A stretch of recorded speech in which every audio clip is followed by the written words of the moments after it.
देखा है कभी उसकी डिस्कशंस क्या बोलता है। आपने कहा उनकी इंक्वायरी करेंगे, करिए, लेकिन उनकी भी इंक्वायरी करिए जो कहते हैं इनका गर्दन लाओ, सर लाओ और 50 लाख इनाम देंगे। हैं, ये एक तरफा इंक्वायरी कैसे चलती है? यही तो फिर कश्मीर बन जाता है, यही तो न्याय देने में आप असफल हो जाते हैं।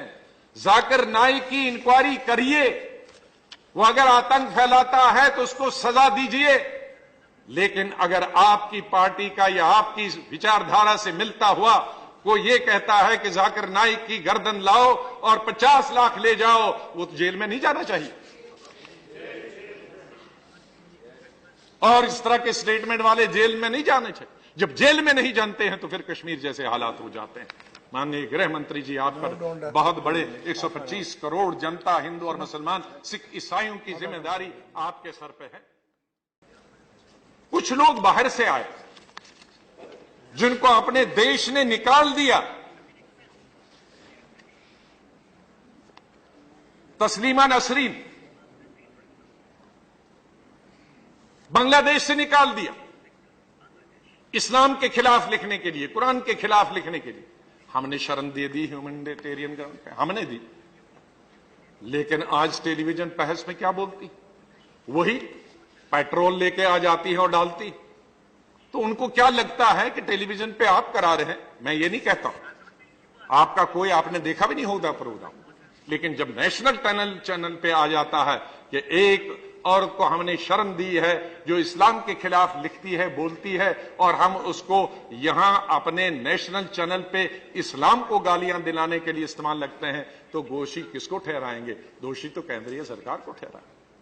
सर, दूसरा, एक तारिक फतेह पाकिस्तानी ओरिजिन का, पाकिस्तान से उसको निकाल दिया जिस तरह से नसरीन को निकाल दिया इस्लाम के खिलाफ और कुरान की तौहीन करने के लिए। और ये कैनेडियन नेशनल है, वो भी देश में और हमारे चैनलों में पता नहीं कहां से आया, जाकिर नाइक पर बोलता है और दिन रात उगलता है जहर इस्लामी रिलीजियस बुक्स के बारे में और इस्लाम के बारे में। एक यूनिस अली है गौहर, एनल फादर नेशनल, वो भी कहीं उसको मौका नहीं मिलता है, वो भी हमारे चैनल पे।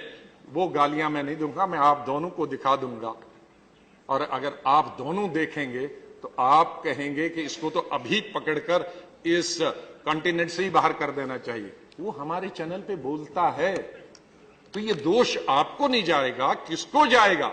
ये तमाम दोष केंद्रीय सरकार को जाता है, या तो आपके जो पदाधिकारी हैं, ऑफिसर्स हैं, आपको वो चैनल्स देखते नहीं हैं, पे कंट्रोल क्यों नहीं करते हैं? तो मेरा एक विशेष किसी कंट्रोल के पेपर के खिलाफ तो बिल्कुल नहीं है, पेपर तो बड़ा सोच समझ के लिखते हैं, लेकिन ये जो चर्चा वाला रात का बन गया है, यही हमारी बर्बादी का एक दिन बाइस बनेगा, मैं आपको बताना चाहता हूं। और मेरा मानना है कि पाकिस्तान का वजूद, वेरी एग्जिस्टेंस, सब बीमारियों की जड़ है। सब बीमारियों की अगर जड़ है तो पाकिस्तान का वजूद, पाकिस्तान की एग्जिस्टेंस, पाकिस्तान का अलग देश बनना 1947 में ही हर बीमारी का जड़। आज जो मिसट्रस्ट है इस देश के अंदर हिंदू और मुसलमानों के बीच में, और हमारी मेजॉरिटी कम्युनिटी कहीं कहीं माइनॉरिटी पर शक करती है, शक के घेरे में लाती है, उसकी वजह पाकिस्तान है।